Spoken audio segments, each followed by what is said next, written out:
আসসালামু আলাইকুম সৌদি আরব প্রবাসী ভাইগণ, আশা করি আপনারা প্রত্যেকে ভালো আছেন। সৌদি প্রবাসীরা সাবধান, নয়তো চোরাচালানের মামলা খাবেন। সৌদি ফেরত যাত্রীর ব্যাগে মিলল 542 গ্রাম স্বর্ণ। চলুন খবরে বিস্তারিত জেনে নেওয়া যায়। টাকার জন্য মানুষ কত রকমের কাজই না করে। আমাদের অসংখ্য প্রবাসী আছে যারা কিনা অল্প কিছু টাকার লোভ সামলাতে পারে না, আর এই টাকার লোভ সামলাতে না পেরেই তারা অনেক সময় স্বর্ণ চোরাচালান সহ বিভিন্ন রকমের বড় অবৈধ কাজে জড়িত হয়ে পড়ে। এরকম একটি ঘটনা আপনাদের সাথে শেয়ার করব। স্ক্রিনে দেখতে পাচ্ছেন একজন প্রবাসী ব্যক্তি, বয়স্ক ব্যক্তি, আর এই ব্যক্তি একটা বড় ধরনের অপরাধ করেছে। তিনি স্বর্ণ চোরাচালানে অন্যকে সহায়তা করেছে। হযরত শাহজালাল আন্তর্জাতিক বিমানবন্দর থেকে বেসামরিক বিমান চলাচল কর্তৃপক্ষ এই ব্যক্তিকে আটক করেছে।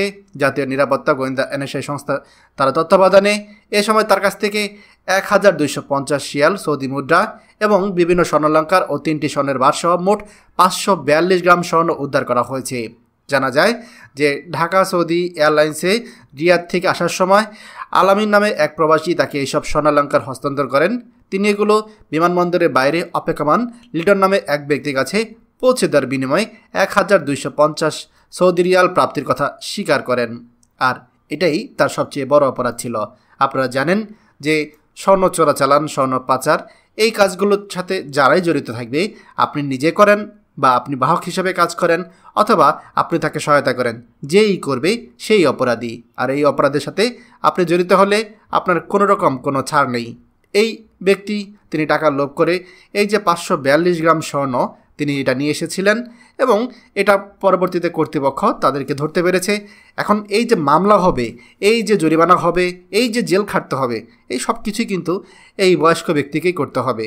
তাহলে বুঝতে পারছেন যে আপনি অন্য কারো জিনিস টাকার লোভে পড়ে নিয়ে আসছেন, কিন্তু দিন শেষে ক্ষতিটা কিন্তু আপনার হবে। খবরটি আমাদের সকল প্রবাসী ভাইদের সাথে এখনই শেয়ার করে সবাইকে এই গুরুত্বপূর্ণ খবরটি জানার সুযোগ করে দিন। আর আপনি যদি আমাদের এই চ্যানেল নতুন হয়ে থাকেন, অবশ্যই আমাদের চ্যানেলটিকে সাবস্ক্রাইব করুন প্রবাসীদের সকল গুরুত্বপূর্ণ খবরাখবর সবার আগে পাওয়ার জন্য। ধন্যবাদ সবাইকে।